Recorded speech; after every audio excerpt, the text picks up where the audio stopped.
दुनिया में सबसे ईमानदार समझे जाने वाले जो देश हैं वो हैं स्कैंडिनेवियन कंट्रीज। ये पूरी बिहार की शासन व्यवस्था को दो नेता नीतीश कुमार, तेजस्वी यादव और उनके 5 अफसर चला रहे हैं। जनता की भागीदारी है ही नहीं। जनता को ये मालूम ही नहीं है कि उनका अधिकार क्या है, उनके लिए कौन सी योजना चल रही है, उनको क्या उससे लाभ मिलना चाहिए, नहीं मिलना चाहिए। आपने कहा भ्रष्टाचार कैसे रुकेगा?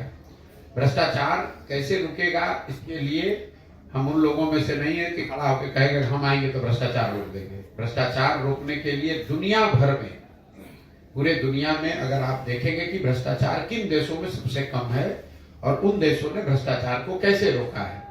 दुनिया में सबसे ईमानदार समझे जाने वाले जो देश हैं वो हैं Scandinavian countries, Norway, Sweden, Denmark.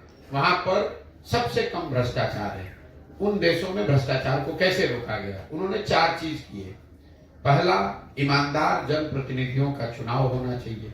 अगर आप गलत आदमी को चुनेंगे, आप चोर को, बदमाश को, डकैत को, ठेकेदार को अगर आप चुन कर लाएंगे तो स्वाभाविक तौर पर वो चोरी तो करेगा ही करेगा। अच्छे जनप्रतिनिधियों का चुनाव।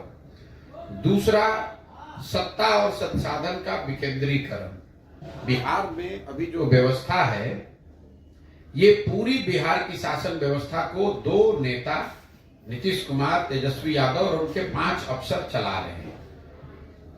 सत्ता और संसाधन दोनों का इतना केंद्रीकरण कर दिया गया है कि 5 ही आदमी पटना से बैठ के निर्णय लेता है कि किसको कौन योजना बननी है, कौन योजना रुकनी है, कहां पैसा जाना है, कहां पैसा नहीं जाना है। इसीलिए आप हर जगह सुनते हैं भैया बिहार में बड़ा अफसरशाही है। तो पहला, ईमानदार जनप्रतिनिधियों का चुनाव। दूसरा, सत्ता और संसाधन का विकेंद्रीकरण। तीसरा, जन भागीदारी। लोगों को जिस सड़क की आप बात कर रहे हैं, लोगों को अगर ये जानकारी हो कि भाई इतना पैसा आया है, इतना पैसा इस ठेकेदार को दिया गया है और इस चीज को इस तरीके से, बेहतर तरीके से इतने दिन में सड़क को बनाया जाना है। जनता की भागीदारी है ही नहीं। जनता को ये मालूम ही नहीं है कि उनका अधिकार क्या है, उनके लिए कौन सी योजना चल रही है, उनको क्या उससे लाभ मिलना चाहिए, नहीं मिलना चाहिए। और चौथा, बड़े पैमाने पर तकनीक का, टेक्नोलॉजी का प्रयोग। जैसे बिहार में मैं आपको एक उदाहरण से समझाता हूं। यहाँ पर नल जल योजना में हुए भ्रष्टाचार की चर्चा घर घर में है, हर आदमी बात कर रहा है।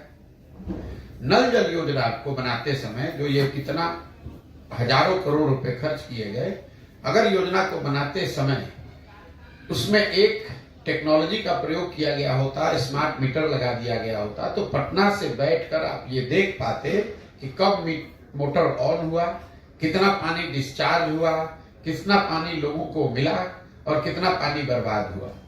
अगर आपने उस तकनीक का उपयोग किया होता तो आपको गांव-गांव में पूछने की जरूरत नहीं थी कि योजना चल रही है कि नहीं।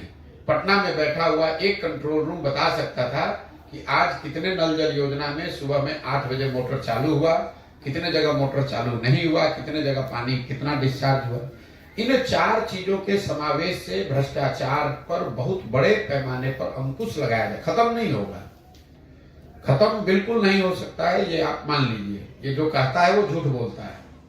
लेकिन इन 4 चीज को अगर किया जाए, जनता ईमानदार जनप्रतिनिधियों का चुनाव करे, जो लोग सत्ता में आए वो सत्ता और संसाधन का विकेंद्रीकरण करें, बड़े पैमाने पर जनता को सरकार के निर्णयों में, योजनाओं के बनाने और क्रियान्वयन में शामिल किया जाए और तकनीक का उपयोग हर स्तर पर किया जाए, तो बिहार में भ्रष्टाचार को कम किया जा सकता है।